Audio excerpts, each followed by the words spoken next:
This is the new mayor of NYC, Zohran Mamdani. Let's play cut one, please. These are programs for every single New Yorker. These are not programs that are going to ask the immigration status of any one of the children. All of those children are New Yorkers.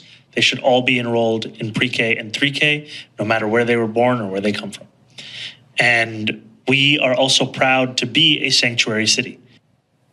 That's good stuff. So we're going to have free childcare, not just for illegal aliens, but illegal alien 3-year-olds. I have a child who just turned 4. We did not do preschool for her at all. But if I lived in Zohran's New York, even if I was a legal alien, I would get free government-funded childcare. That's their priorities. So just know this, that it's subversion, it's an invasion. They want people to come into this country, and they don't care about your legal status. The taxpayers, law-abiding New Yorkers who pay into the tax system, they're going to fund not just school for legal aliens, but pre-K and 3K. So just know we can win this, guys. This is a horrible message for the public. He can smile all he wants. He can look as confident as he wants as he presents it. But this is a city that cannot afford that, in a state that can't afford it, in a country that frankly cannot afford that stuff. And I think people are going to wise up to that, even if they have a hard time explaining it to their liberal family members at the barbecue.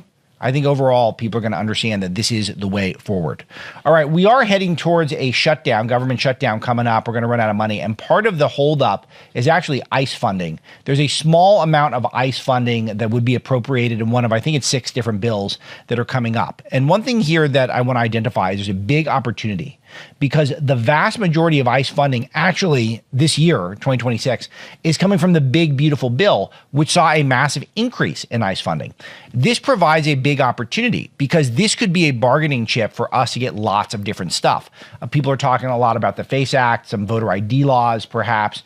We could make some big asks here if we're clever, because the Democrats in this current political climate, they're not going to be able to vote for another penny of ICE funding. So I'm marking this down because this is a real chance for us to do something creative.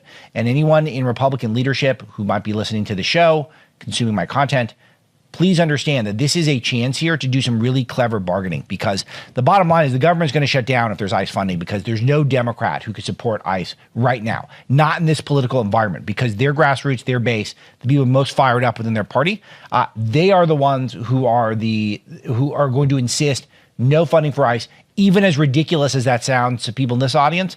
So considering ICE is already going to see their budget increase, what do we do with this opportunity? I think we got to bargain for some big, big stuff. And hopefully Trump and the Republican leaderships sees this as an opportunity.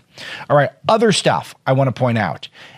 We got Trump is now going to fast track rebuilding fire ravaged Los Angeles. This is great news. He actually broke it, I think, in an interview with my friend Joel Pollack, who's on my podcast just last week, that he is going to try to amplify the rebuilding process in California. Another opportunity seized by Trump, if he's smart here, because part of what this would do is that this would take would really twist the knife, figuratively speaking, on Gavin Newsom, who not only allowed for LA to burn down on his watch, people like my good friend Sean here losing his home, amazingly horrible, but it could also provide intense political pressure against the Democrats who not only let the city burn, but have done nothing to repair. So big opportunity, and I'm glad to see Trump engaged on that. And the last one for the day that I'll bring up, and this is a gross one, I want to give a shout out to all my friends listening in DC to the show, because you guys are dealing with millions of gallons of raw sewage that spilled in the Potomac River. I'll tell you, the Potomac River kind of stinks anyway. I liked it. Part of my routine when I was living in DC and Arlington was to either run or walk by the Potomac. It was part of my life in a major way, but it was always kind of stinky and gross. And I don't think I ever swam in that thing once because it looked so nasty. I know people would paddleboard out there and they would do the crew, the rowing.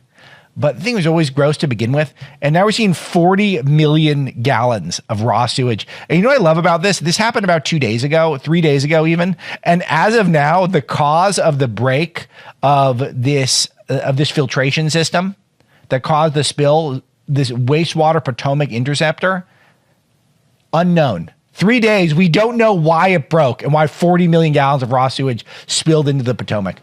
Ew, that's gross.